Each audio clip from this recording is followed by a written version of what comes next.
Welcome everybody to the first ever modding bootcamp. I'm Evan Vishy, I'm the brand and marketing manager for Arma, and I just wanted to say a few words before I hand things over to Mario, who's going to be leading today's session. So we're doing these modding bootcamps to help, our modding community and any aspiring modders to get acquainted with the tools in Enfusion and to help you get started creating some mods of your own. So we're going to be starting with some of the basics, and today's session is an introduction to Enfusion. So if you're already an experienced modder, we might cover a lot of stuff you already know, but there might be some new stuff that you didn't know. As these boot camps progress, we're going to be moving on to more advanced and specific topics, and we're going to try and cover a wide range of different principles and things you can do in Enfusion.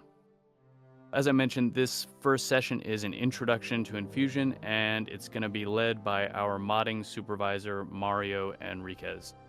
Take it away, Mario.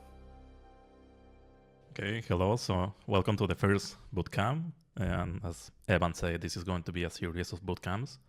In this first one, we are going to basically learn like what Enfusion is, what it offers, and how you can use it.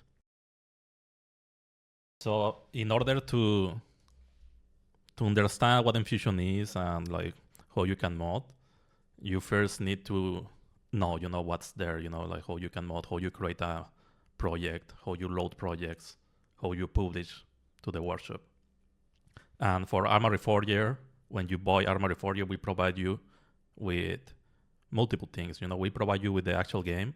We also provide you with the server binaries, and we also provide you with the tool binaries. So if you want to find, like the tools, you are not going to find it directly in the game. You have to go to your library in Steam, and then you can, like if you enable so that you can see the tools, then you are going to be able to see that we have multiple packages. We have the Arma Reforger package, we have the Arma Reforger experimental package, we have the experimental server, experimental tools, normal tools, and normal server. The differences with the experimental and the normal one is that in the experimental, you are going to be having like the latest build that is going to be sent to experiment to stable later on. So you can start like preparing your mods or testing your mods with the current version of the game that we are working on. So right now you saw that you also get into this practice of developing, like on the experimental. Let's start everything with experimental. So once you install it, you are going to launch it through here. You don't have to do, you don't really need to launch it through CLI. You can just launch it through here. And then you're going to be presented with this with this panel. And here, the first thing that you need to do is to make Enfusion Workbench point to the game data. And in order to do that, you can right click on here, and then you're going to see this context menu. And you can click here, or you can do it through here. And then you have to be aware that you are experimental or stable, because that's the version like that you are going to also have to load. In this case, we open experimental tools. So we have to orient ourselves to Arma Reforger experimental, then go to add-ons, then go to data, and then we load the project here, which is denoted by JProg. So once we load it, we can start like picking on how the game is made, scripting-wise and configuration-wise, etc. So let's open the Arma Reforger project so that we can start kind of like picking into things. And here you are going to be presented with the main menu for Arma Reforger Workbench. And in quick launch here, as you can see, you will see like different editors. These are not only the only available editors, there are other editors, but these are like the most common ones, if you want to get started with things. So for you as modders, we provide you with the same tools that we use to develop the game. The only difference is that you are not provided with the source code and all that, from the C++ side, but we provide you with interfaces that you can then use in the script editor, in order to be able to script features or script some entity, etc. Depends on what you want to do. So let's get started first with presenting, the world editor, which is where you can create terrains, or you can create prefabs, and prefabs are just a collection of entities that then you can replicate over and over, in whatever terrain that you have. So if you open World Editor and you want to open a terrain, you can simply click here, on this folder, and then it's going to allow you to open any world that is available. In this case, let's open, let's open Ireland.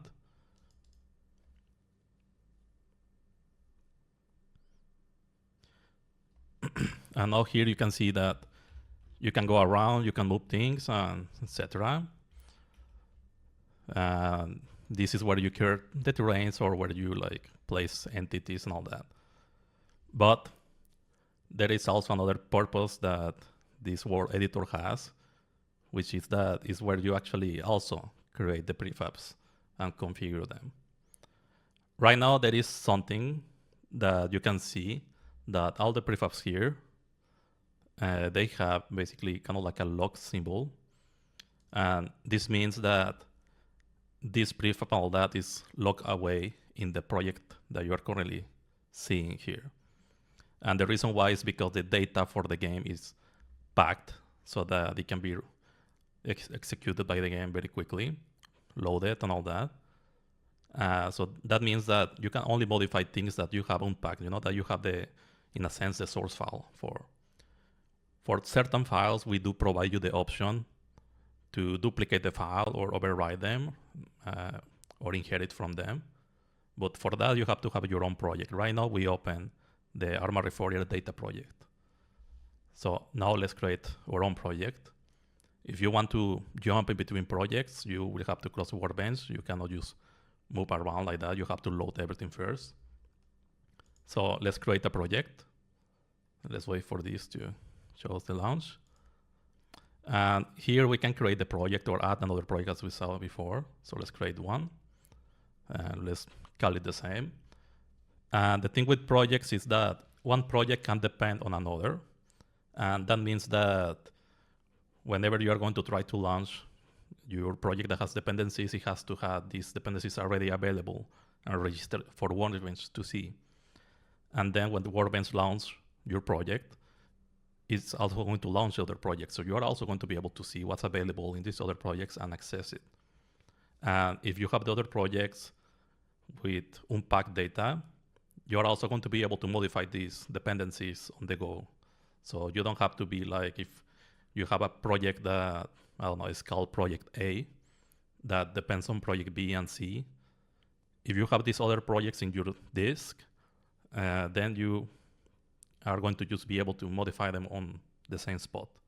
You don't have to have multiple instances of Workbench open. You don't have to move around Workbench. So right now, let's use the Arma Reforger project, which comes already by default here. Okay, so now we can still see that things have also this log symbol. But if we want, for example, let's say that we want to modify a prefab, and let's say that, I don't know, I want to make a vehicle that, I don't know, has something attached to it or something different, then we can go to the prefabs folder, which is where usually all the prefabs reside. There is prefab editable as well, but I will go into this one later. And then we can go to vehicles, for example, go to wheel, to find any vehicle. Let's go with this BTR. And then you can see here that there is a mini preview, but they are still locked. Let's say that we want to make some small change to this BTR. We can still open it from here, no issues, but we are only going to be able to preview it. We are not going to be able to modify it or change things on it. If we want to do that, then we have to go to in the resource browser, which is this part. We have to go into the icon, and then we right click, and then we are going to see multiple options here under add-ons. And you're going to find one that says override in, then the project that you loaded, or duplicate to, and the project that you loaded, or inherit in the project that you loaded. What this tree means is that, for example, override, if you want to have this prefab to change for everything in the game, like just for the specific prefab or everything that inherits from this prefab. Then something that you can do is that you can override or modify values from it, and it's going to change for everything else. If you want to create a new version of this, but that doesn't really depend on like the prefab that we have right now, so it's basically a clone, but up to that snapshot of when you duplicated it, then we can duplicate. If you want to make it so that you can like depend on this BTR and this configuration, and if we decide, for example, as developers to change something in this prefab, for yours to also change with these effects, then you can inherit. So right now I want to modify it for everything, so let's go with override in new Enfusion project. And now you're going to see here that it doesn't have the log, and it has this little puzzle icon here, which means that it's basically an override. So now if we go, for example, in World Editor, we can go here in the resource browser in between the World Editor, and we are going to see all the projects, the folders for the projects that we are working on and that we have as dependency. And if we go to new Enfusion project, we can go to prefabs, vehicles, wheel, BTR. And if you check, if you notice, it automatically created the same path that this prefab had on the original project. So now we can open it, we can drag it here or whatever, and then we can see, like all the properties that this has on the right. And here you're going to see something very important when it comes to the entirety of how Enfusion works. In Enfusion, you have this thing that we call configs, and in the more low level is called base containers, which is going to be very important to remember later on the later bootcamps. And this base containers / configs is where we define data. Every other file in the engine is based on this base container thing, these configuration files. So animation graphs, which is where you define the logic for animations, behavior trees, which is where you define the logic for AI, prefabs, the worlds themselves, component, templates, etc. All these are based on this configuration system. And here we can see, that this prefab, in this part here, you're going to be able to see like the type of entity that it is. In this case, it's vehicle. You are going to be able to have multiple entity types. It's not just generic entity for everything, but there is some level of like limited abstraction that we have. So you're not going to file, for example, BTR entity or US entity. It's just going to be vehicle entity. And then on entities, you can have components, which is how you define, how you make like these entities unique, how you make them differentiate from others and have like the behaviors that you want. In this case, we can see like all these other components, that are part of this entity. And every component is going to basically provide some functionality to this entity. So if you spawn it, and you have like the signal manager component, then you're going to be able to issue or receive signals. If you have the event handler manager component, you're going to be able to like fire events and all that. If it has the vehicle wheel simulation component, then it's going to provide the vehicle, for wheel simulation, like for this thing, so that's how you define the logic. And then right there, you can also like see all the settings that it has, like for the vehicle wheel simulation, all that. For people that are used to RB, this is similar, to have like a class for the vehicle, and then inside this class you have other classes, so nested classes. So if you come from RB, that's one way to see the component, that they are kind of like this configuration that starts adding like on top of classes, all that. So we now created our own prefab, if we select some, for example, some component here, you can modify all this. But there is something that you need to be very careful with the World Editor, is that if you modify something here right now with changing like the context of what you're modifying, you're going to be modifying it relative, like, or local to the world that you have open. Right now we don't have any world open. So if I were to modify this so that let's say this was not visible, then if I press Ctrl S, it's not going to save into the prefab that we created. It's going to save into the world.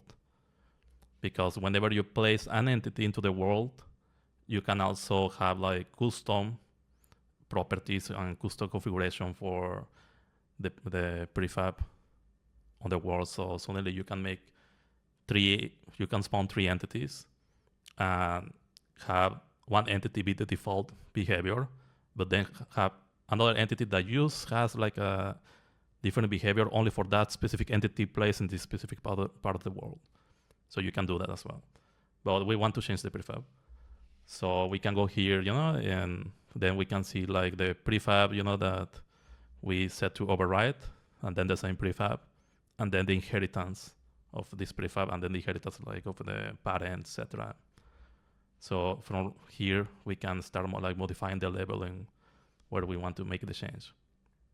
Right now, we want to make it on btr70.et on our projects.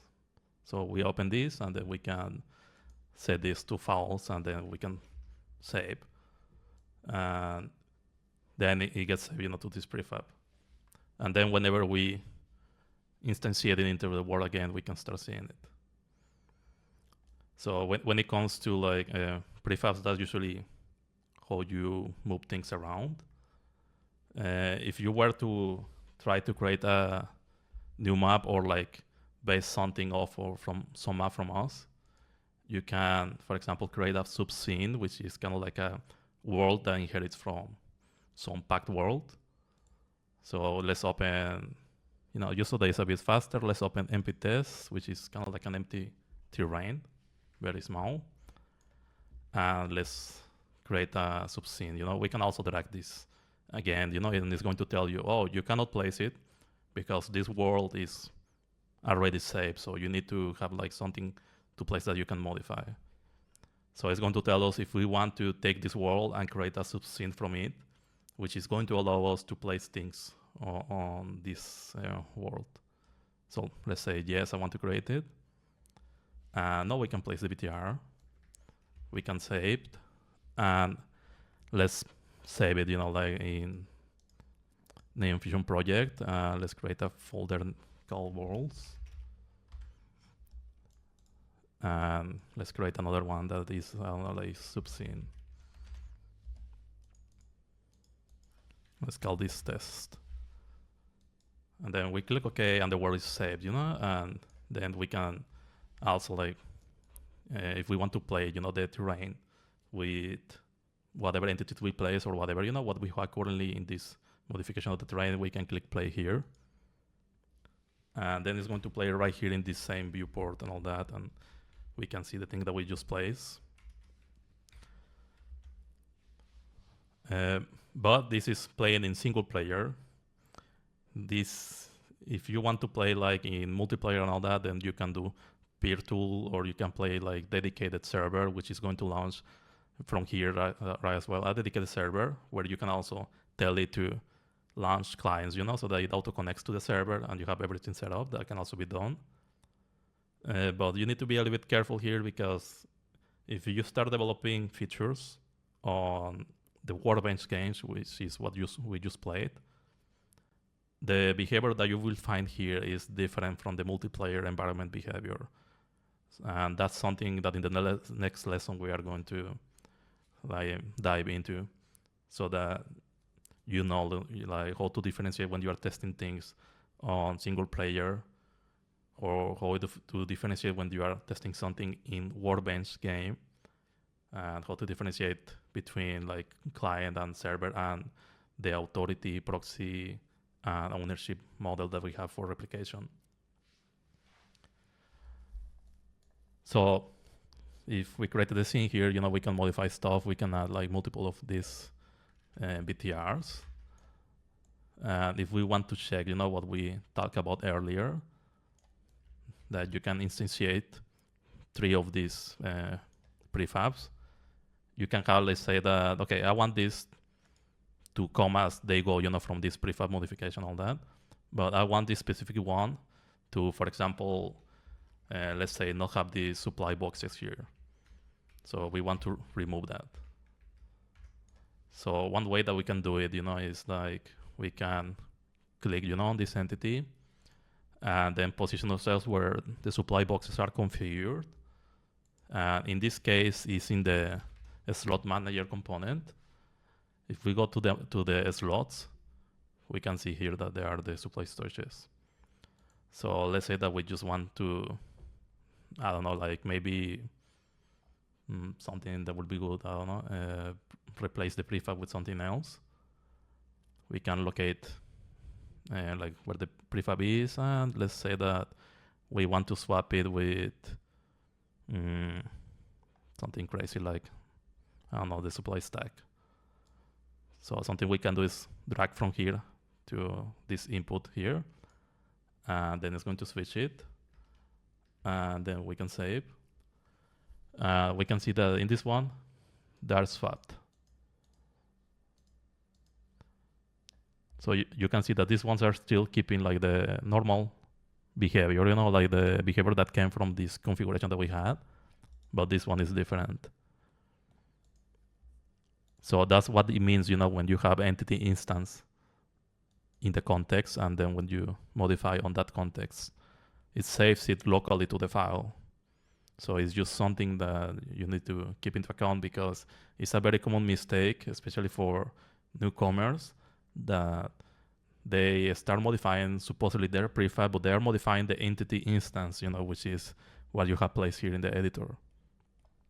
So always make sure that you are like on the correct context for what you want to modify. In this case, let's say that we wanted to modify for everything is in the BTR70 from new Enfusion project. And then here, if we move it, then we can save it. We can see that it's saved now, like for all of them. Let's say that we want to go back, to the previous behavior this had. Then we can use, it wasn't here, it was this one. Then we can just drag this one here, and then it's changed. And you can see how it physically modified, it added this here when this doesn't have it. So if we play the game, we can now see, that this one doesn't have it. And if this is based on supplies, so if we enable supplies, let's see, supplies usage, yes. We increase the percentage of supplies on this. We can see that the boxes spawn normally as they were originally. If we enable this one, we can also that. Actually, let's see. This one disappears when it's 0. Give me a sec. So let's swap it with another supply crate. So BTR. And let's go with, let's search here with ET. Let's go with this one. Let's see, what is the offset?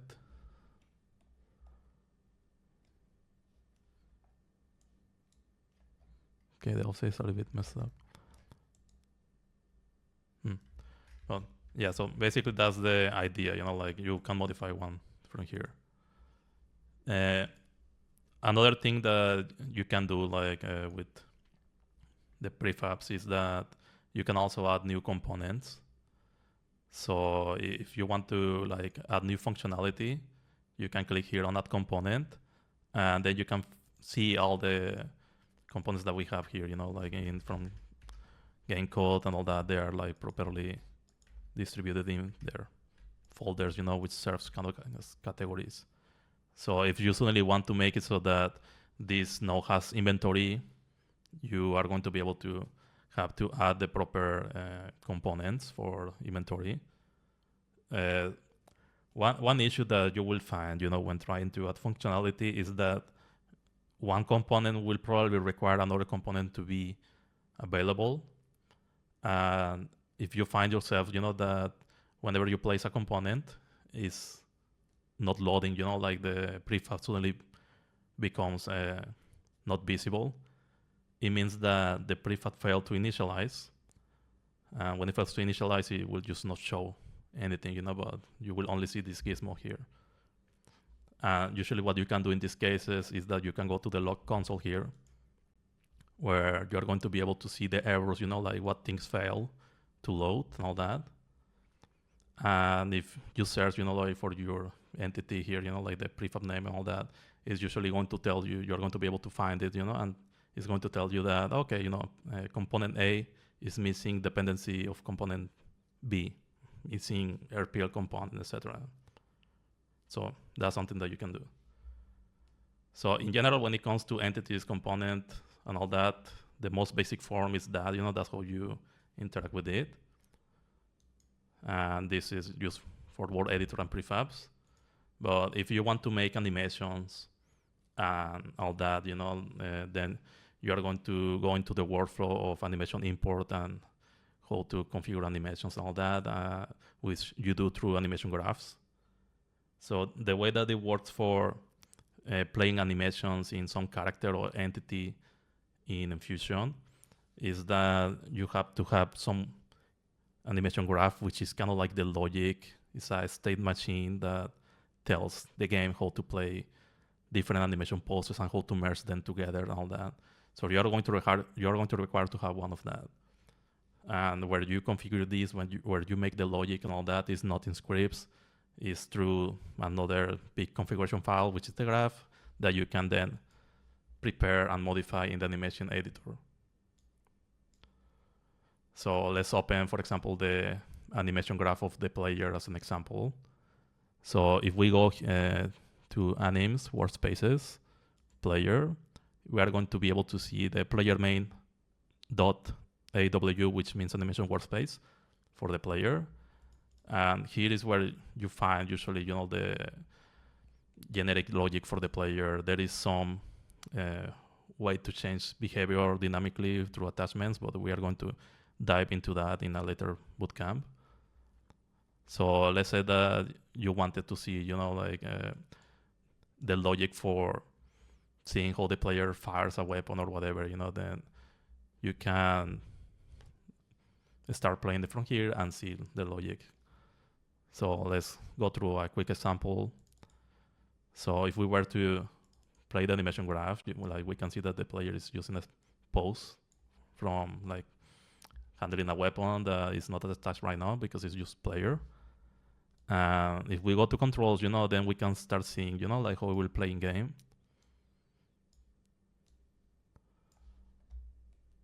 We can see all the controls that control the animations, etc.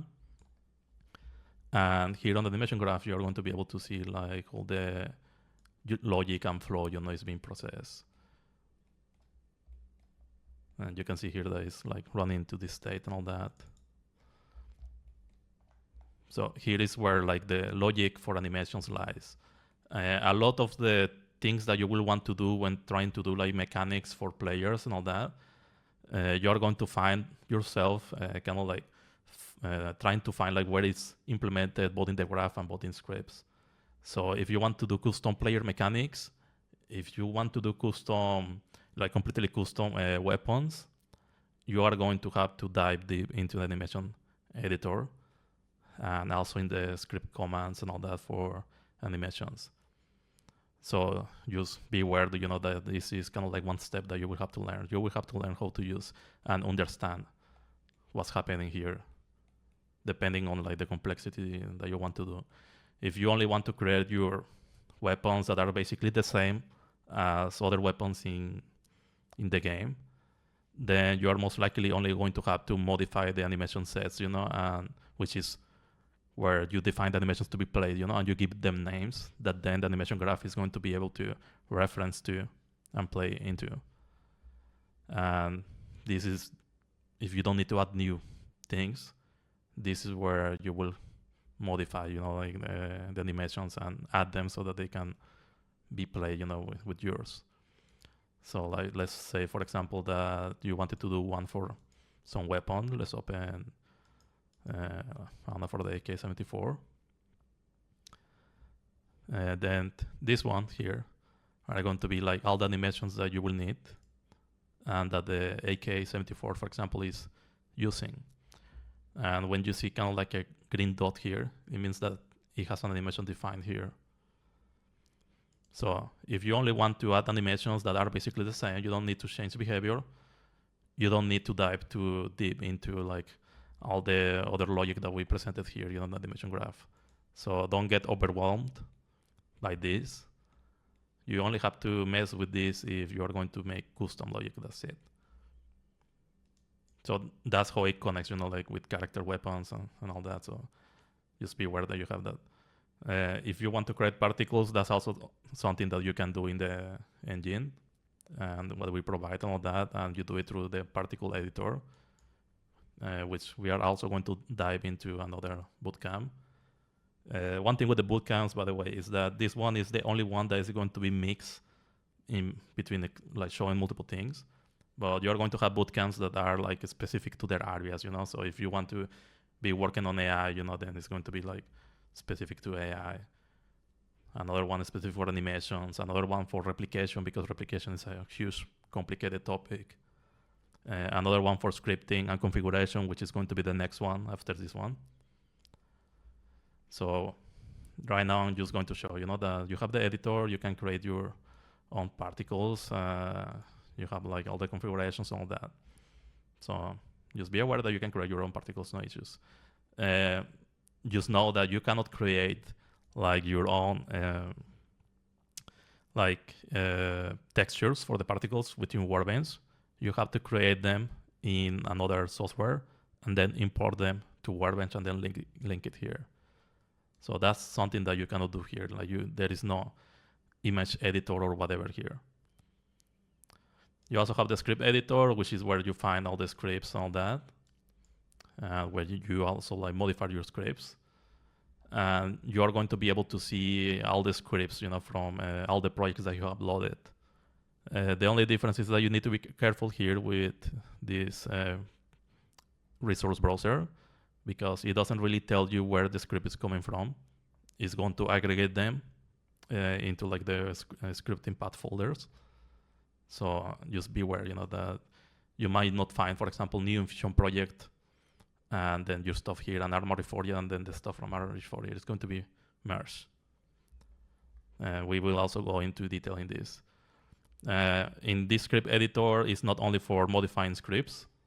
You will also be able to have it can tell you about errors, like warnings and all that, like a normal IDE and all that. You can also find between files, but you can also run scripts dynamically, execute them, like specific sequences of calls, so that you can debug quickly.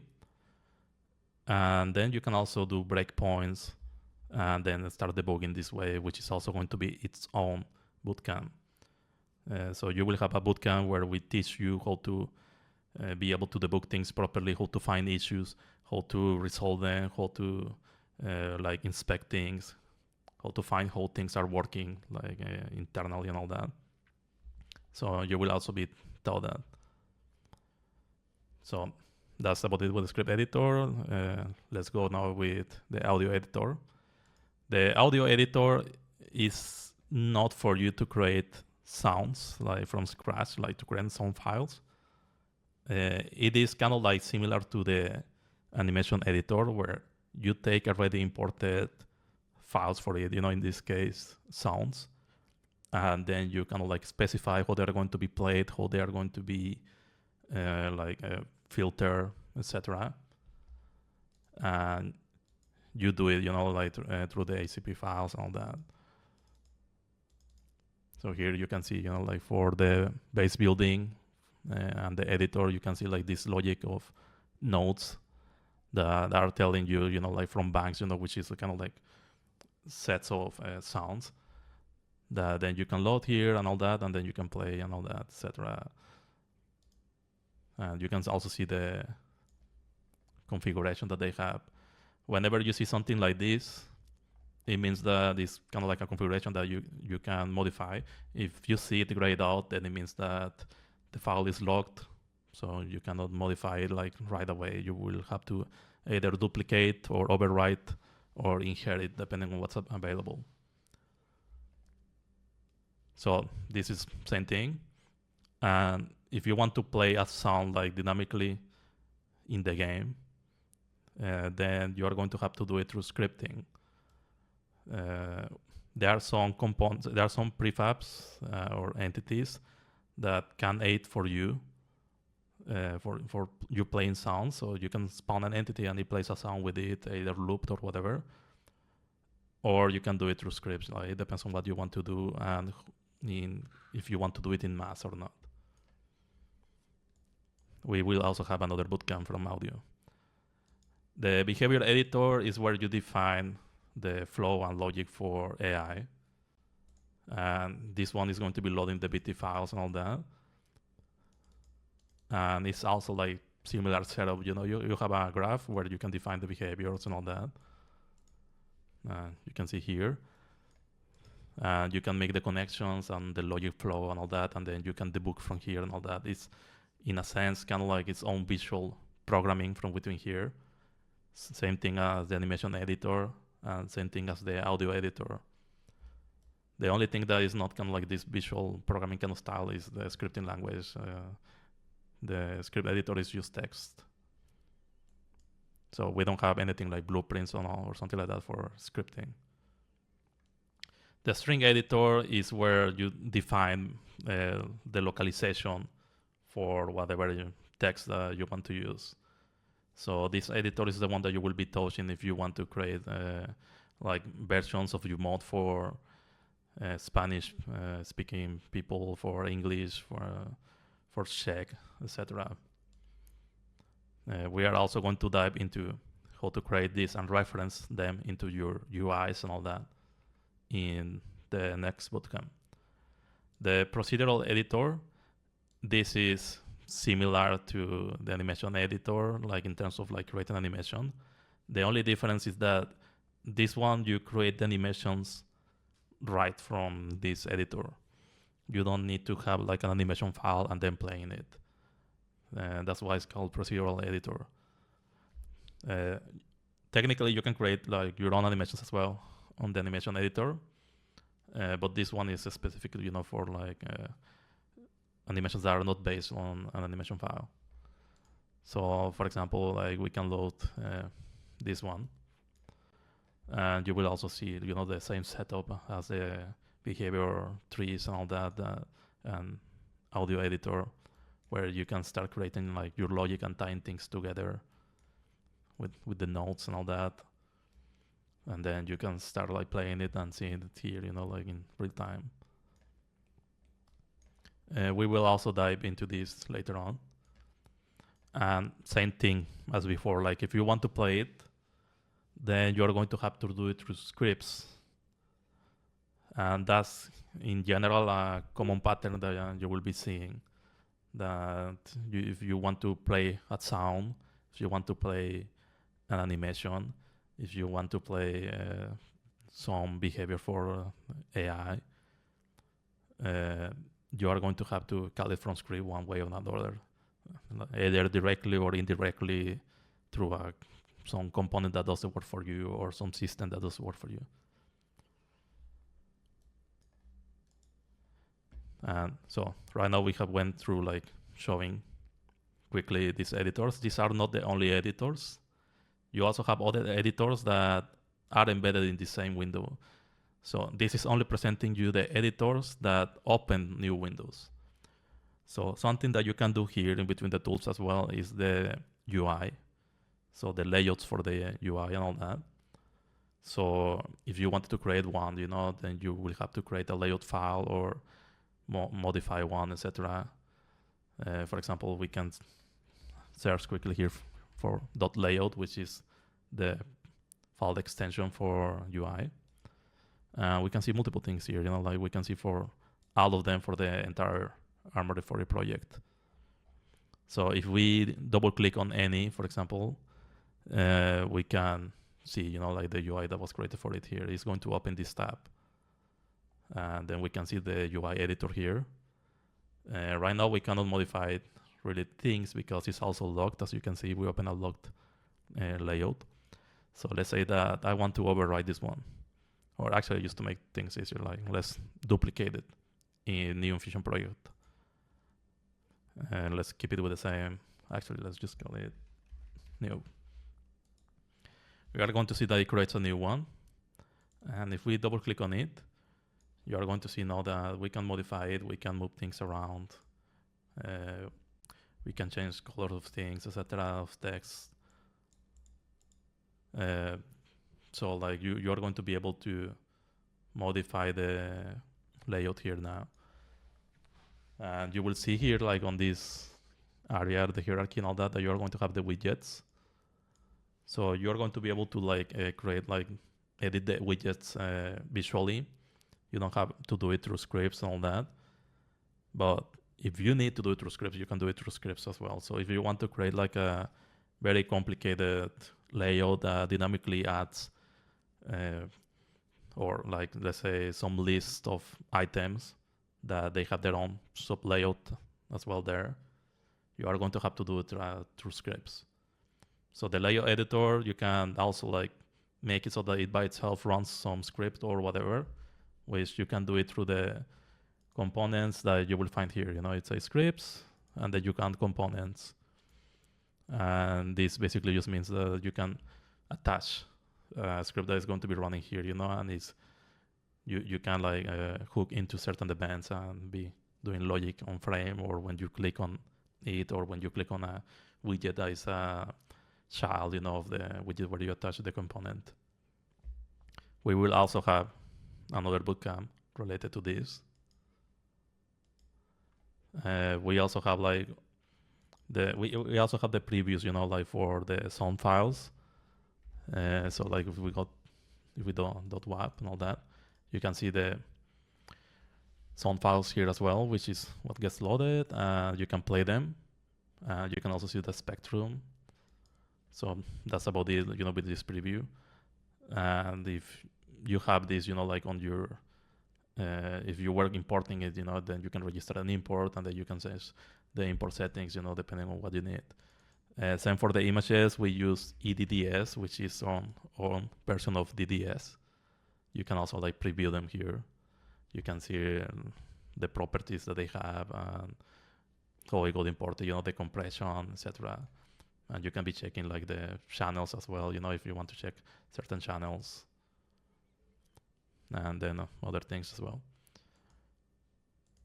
So there are the editors here, you know, that you can check here and all that.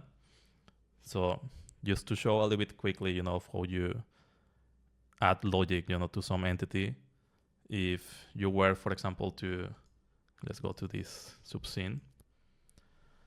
If you were, for example, to try to make, I don't know, like some entity like move up a little bit, you know, when you are looking through an action, what you will do in general, you know, is to basically create an entity here. You can either do it from scratch, or you can just search here for, let's say, any XOB, just to attach some logic to it. Let's do this. Or like an entity here. Something that you will do is that, for example, you can see these scripted components, you know, like you will find it with that S here. That means that it's scripted, or you will find it here with the prefix SCR. You can go to jump to script definition, and you can see how this is scripted, you know, so it's a quick way to see like how this actually works and where is the logic at. So if you do that, then you can see, okay, yeah, resource component is defined here, and you can see the entire logic for the resource component.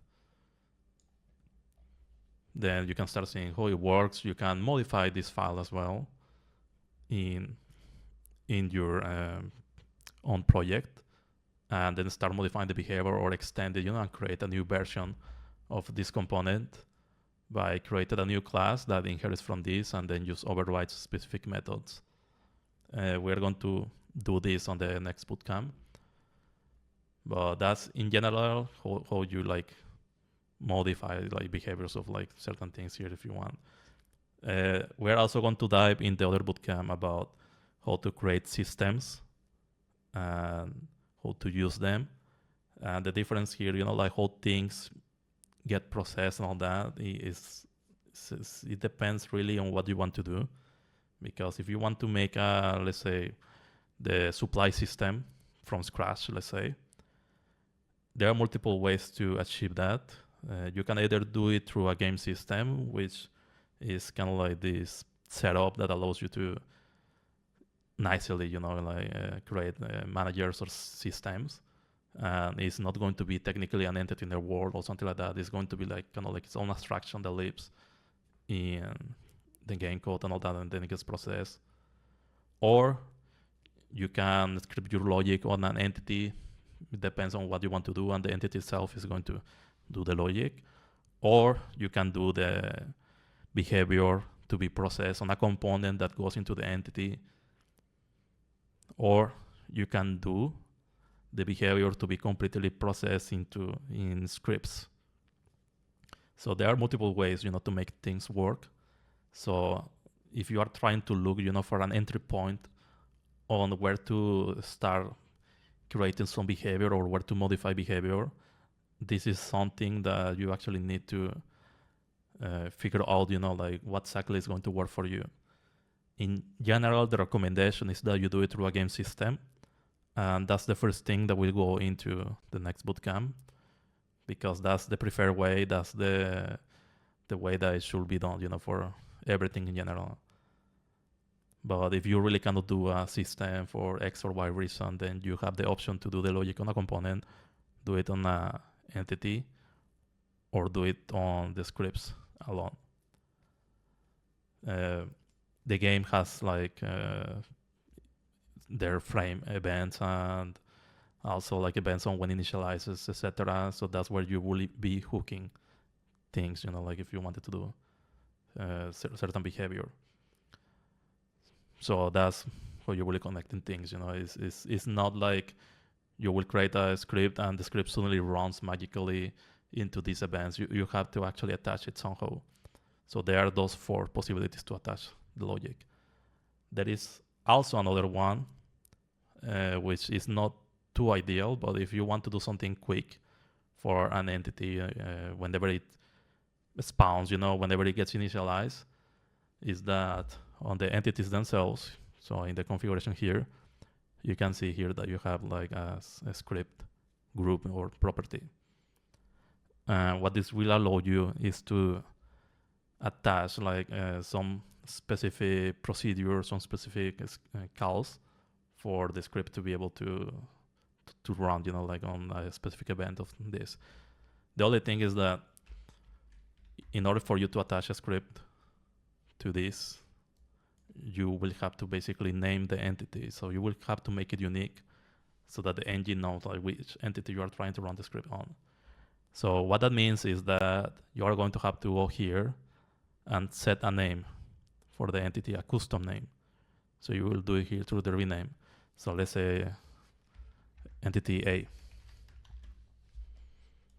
So now that the entity has a name, entity A, we can create a script here.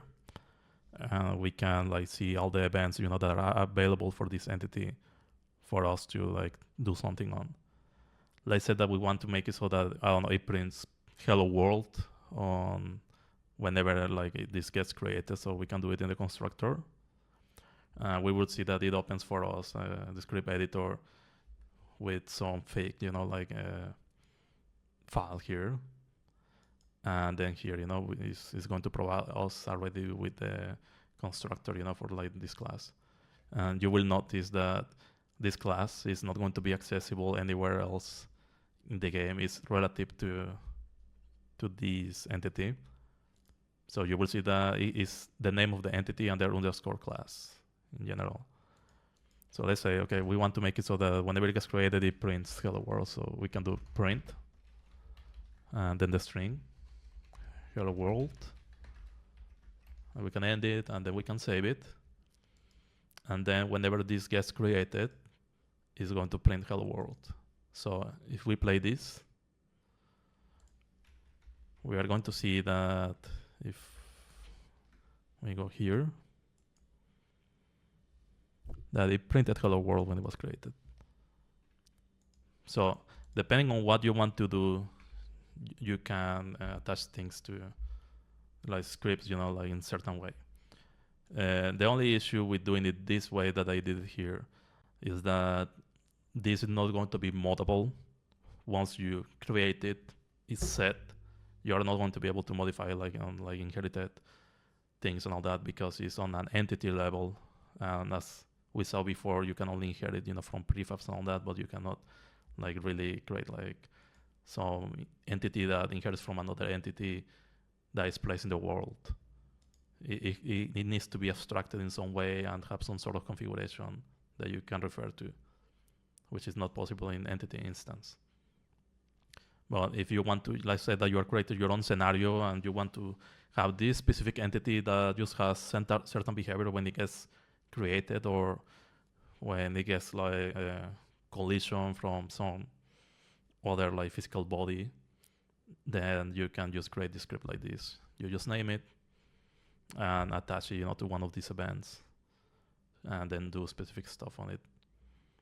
You will also notice that when you check like the script for this entity, like for the type of the entity, you will notice that what you see in the list here